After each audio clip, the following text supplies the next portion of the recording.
Hello, welcome to my podcast. My name is Cassandra Oaxaca and I'll be your host today. Today we are going to be diving into separating the art from the artist. There are many big artists that have morally questionable personal lives for a lot of listeners.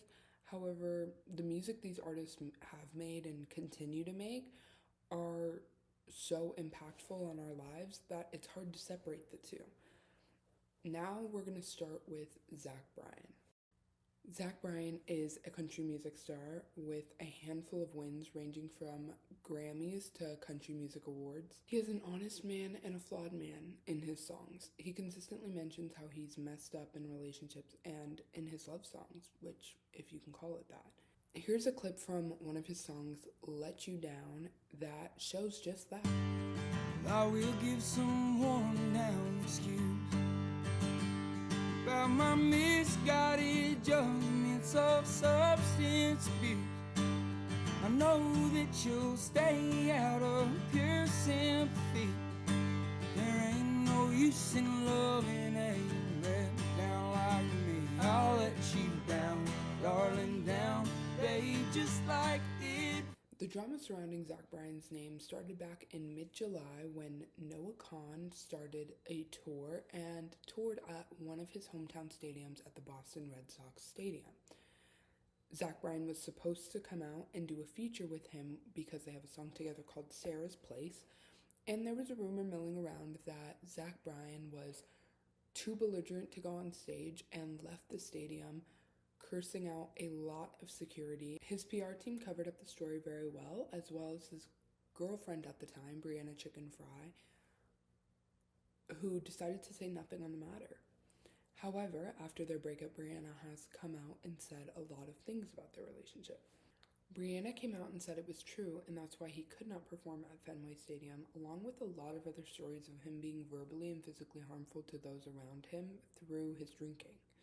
His songs present a woe is me tone, as I mentioned earlier, that show his more toxic side. However, because he is honest about it, a lot of his listeners kind of see him as a sweetheart and an honest man. Brianna's side of the story shows the other side of that. We knew before Brianna and Zach's relationship that Zach Bryan had cheated on his wife years back, and the breakup between him and his most recent ex-girlfriend was ugly. However, we don't have many details because of how well it was covered up.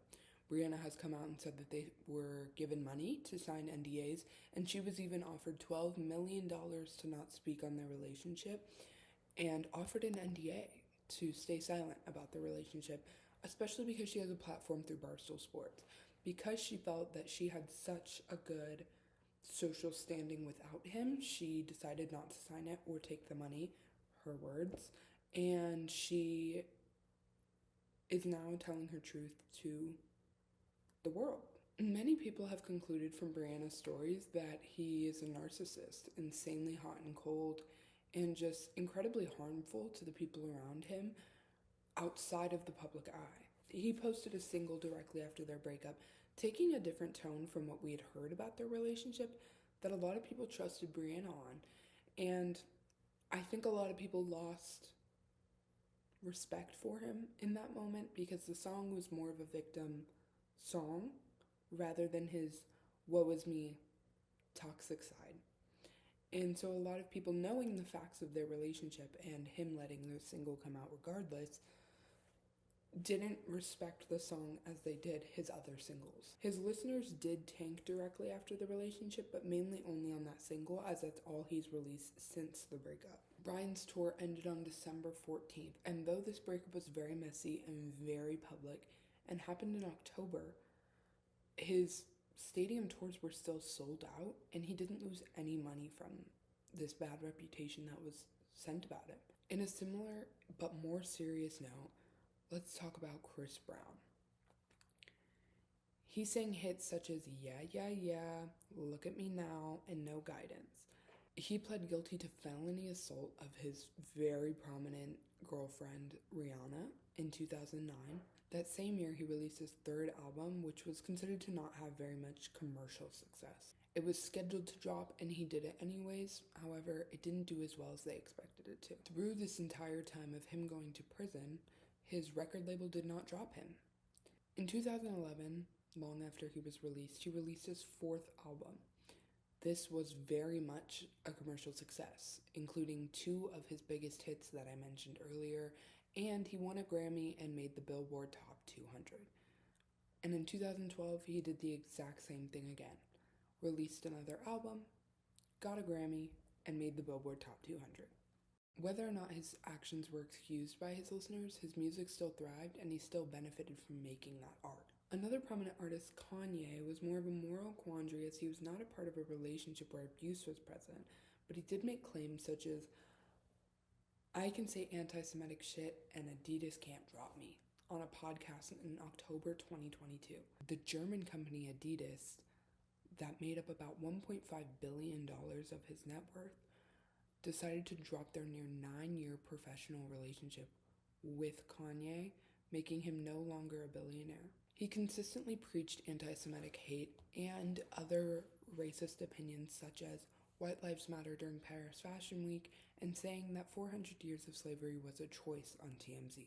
This was not excused by listeners, but many fans still held their support due to his diagnosis of being bipolar in 2016 and admittedly not being medicated. His listening rates never really plummeted enough to be significant. Even now, he has 66 million monthly listeners on Spotify alone.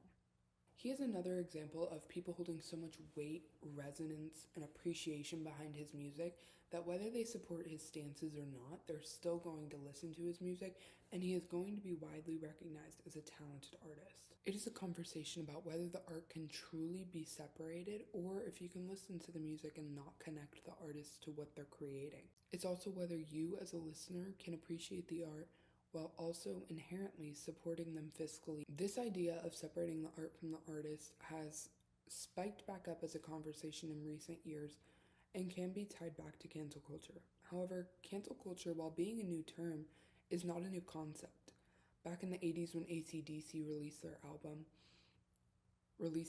album, many parents did not allow their kids to listen to it and were not in support of the band because they believed it was Satan music if played backwards, as I'm sure we all remember.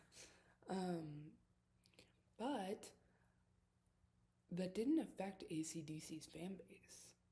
It did affect them temporarily, but a lot of parents and a lot of listeners who truly believed the rumor that it was Satan music decided not to listen to them anymore and canceled them, though that vocabulary wasn't used at the time.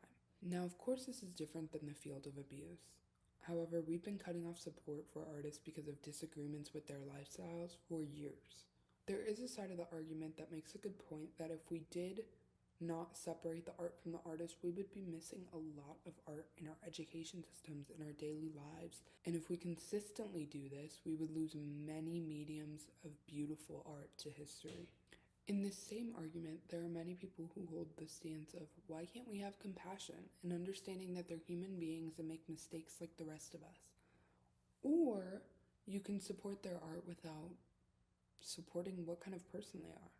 Going back to Zach Bryan, if we lead with compassion, as one side says to do, he can be seen as a good man. He served in the war. He made a whole album about his mom and how much he loves her. And he also just may not be that great in relationships. From the other side, listening to his music benefits him regardless. And he's making money off of it. He continues to get awards.